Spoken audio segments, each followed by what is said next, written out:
Tony, you're talking about wanting to play for the club and the attitude. I'm going to play you something now. I spoke to Bukayo Saka, I think it was on Monday or Tuesday night, and I asked him if he had a message for the Arsenal fans, considering how poor their season has gone. I want to get your take on this, and Gail's as well, but you are going to be in camera shot as you're viewing this. Let's hit play. Tell me what you think. Arsenal fans know that I always give my all for the club when I'm on the pitch, always do my best to make them happy and repay the faith that they've shown in me and all the love that they've shown in me. You know, as a team, we're working together on the pitch. I can tell you that, from really honest, that we're all working so hard and we all want to make this right. You know, we just need to just keep going, you know, keep focused. You know, these games we should be winning. And, you know, I feel like once we get one win, we'll start to pick up a few and build some momentum. But, yeah, the times are going to change and we're going to start winning games, 100%. There's a smile on your face there, Tony. Is that what you want to hear? And is he right? Are they all working hard, do you think? Adam, tick. Well, there's no question about this kid's attitude. You know, I saw him when he was 16, 15, you know, and it's only a couple of years ago, actually, because he's still super young. But there's no question, he's an Arsenal player for me.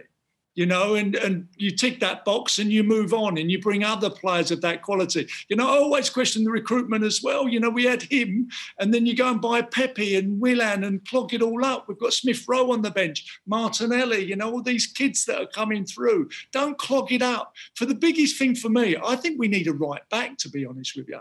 I know Hector's been inconsistent for me this season. And I think even the game, going back to today, I think today, you know, Holgate and Godfrey and the whole back four for Everton won the game for them today.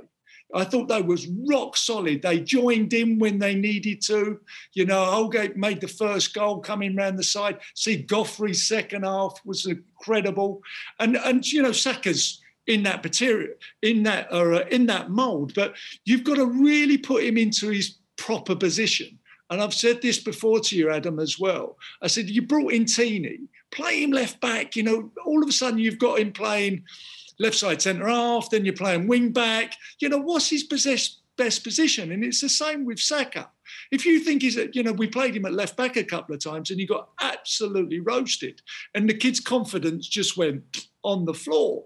You know, you've got to get his position, stick him in and teach him, or they don't improve going forward, because you've got one here. You've got a great kid, a great prospect, Arsenal through and through. We need to look after him and make him, you know, better when he leaves the club, because my argument is no player's ever left the club better than when they've joined in recent years. I will add, I did ask him about his best position, and he stressed that he grew up playing left wing. It's where he wants to play. The full interview is on our YouTube channel if anybody wishes to enjoy it. But, Gail, very briefly, you picked out Saka and Tierney as the ones that can hold their heads up high. Probably not just for this game, but throughout the course of the entire season. Isn't it a bit worrying that you're picking out a 19-year-old and a 23-year-old who missed most of the last season because of injury? This is probably the wrong person to be talking to about it, because Tony was captain of Arsenal at 21. But still, it is a bit worrying, isn't it? I think nowadays in football, there's no age, and age doesn't mean anything. Saying that, obviously, in a situation where the club is, you wouldn't wish for those two players to have all that pressure on their back. I don't even think that these players feel they have weight over their shoulders, because they seem like really pure and honest guys, and the way they train, the way they play, is 100%, you know, commitment. So that is no question about that. All right. What I want to say,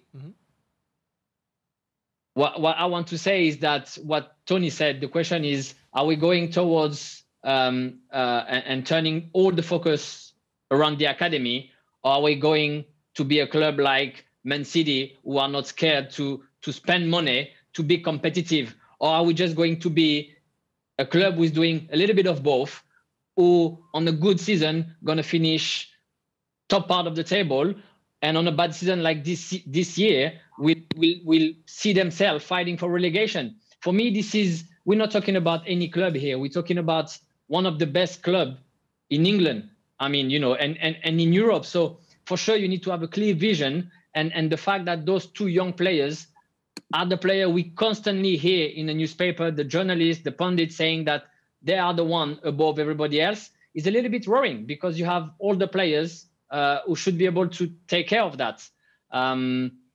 Arsene was who he was, but he had the vision, and he was bringing young players, transform them into superstar, sell them to make big profit for the club. Fans turned against him because he wasn't doing what they wanted to do, which was to win the title. But yet he was always qualifying the team for Champions League.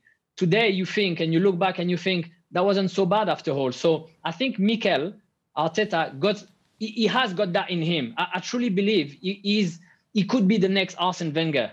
But Arsene had all the power. He had the green light, and perhaps that was the main problem for him, because anything that was going through Arsenal was going through him.